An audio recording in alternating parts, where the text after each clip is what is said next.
రుణమాఫీ చేయాలంటూ బీఆర్ఎస్ నాయకులు చేసిన రాస్తారోకో బీఆర్ఎస్ పార్టీ కోసం చేసినట్లుగా ఉందని అక్కన్నపేట మాజీ సర్పంచ్ ముత్యాల సంజీవరెడ్డి అన్నారు.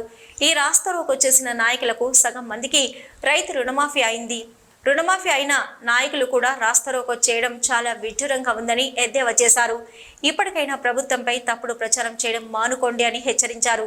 ఈ కార్యక్రమంలో ముకుందరెడ్డి, తిరుపతి నాయకు, శ్రీనివాసు, ఐలయ్య, కాంగ్రెస్ నాయకులు తదితరులు పాల్గొన్నారు. 2 లక్షల లోపు ఉన్న రైతులకు రుణమాఫీ చేయడం జరిగింది. ఈ రుణమాఫీ చేసిన దానిలో మన అస్తిత్వం కోల్పోతుంది.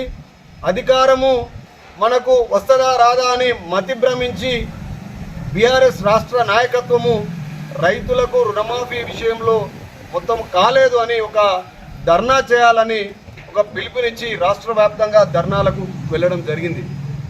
వారిచ్చిన పిలుపుకు ఒక రైతు కూడా స్పందించకుండా ఎవరైతే బీఆర్ఎస్ నాయకులు ఉన్నారో వారికి మొత్తం గణాంకాలతో సహా ఎవరికి ఎన్ని మాఫీ అయినాయి కూడా మా నాయకత్వం చెప్పడం జరిగింది. మేము కూడా ఈ మండలానికి సంబంధించినటువంటి నాయకులు ఎవరైతే ధర్నా చేసినారో వారందరికీ కూడా రుణమాఫీ అయిన నాయకులే. వారే వచ్చి రోడ్డు మీద కూర్చొని రుణమాఫీ కాలేదని ధర్నాకు పిలిపిస్తే ఒక్క రైతు కూడా స్పందించకుండా నాయకులు వచ్చి రోడ్డు మీద కూర్చొని మొన్న మధ్యాహ్నము ధర్నా చేయడం జరిగింది. ధర్నాలో భాగంగా ఏదైతే రుణమాఫీకి సంబంధించి నాయకులు ఉన్నారో ఒక నాయకునికి తను మార్కెట్ కమిటీ చేసి తనకు తన భార్య పేరు మీద కూడా తెలంగాణ గ్రామీణ బ్యాంక్ హుస్నాబాద్ శాఖలో భార్యాభర్తలు ఇద్దరికి కూడా రుణమాఫీ జరిగింది. సాక్ష్యాలతో సహా మేము ఇవ్వడానికి సిద్ధంగా ఉన్నాం.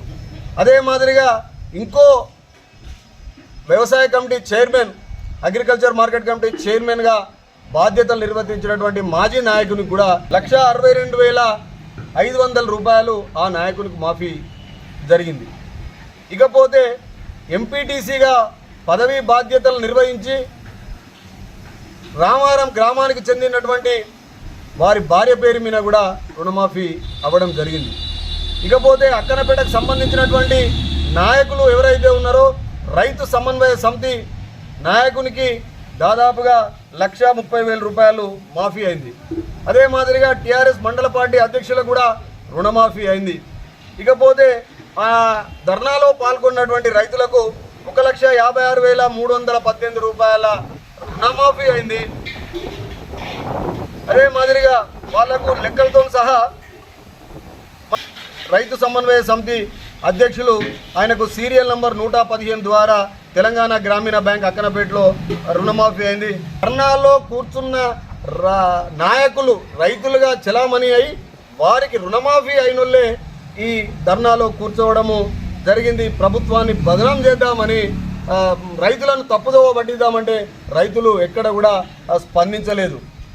ఇకపోతే బ్యాంకుల లెక్క ప్రకారం తీసుకుంటే మన మండలానికి సంబంధించి అక్కన్నపేట మండలానికి సంబంధించి తెలంగాణ గ్రామీణ బ్యాంక్ కట్కూరు శాఖ నందు దాదాపు 3,363 మంది రైతులు రుణం తీసుకోవడం జరిగింది. అందులో 2,236 మంది రైతులకు 1,00,000 నుంచి 2 లక్షల లోపు రుణమాఫీ అయింది. రైతులారా మీరు అర్థం చేసుకోండి, ఏదైతే కాంగ్రెస్ ప్రభుత్వము తెలంగాణ ఏర్పడక ముందు గౌరవ మాజీ ముఖ్యమంత్రి దివంగత రాజశేఖర రెడ్డి గారి నాయకత్వంలో ఒక నిర్ణయం తీసుకొని అప్పుడు కూడా రుణమాఫీ చేయడం జరిగింది.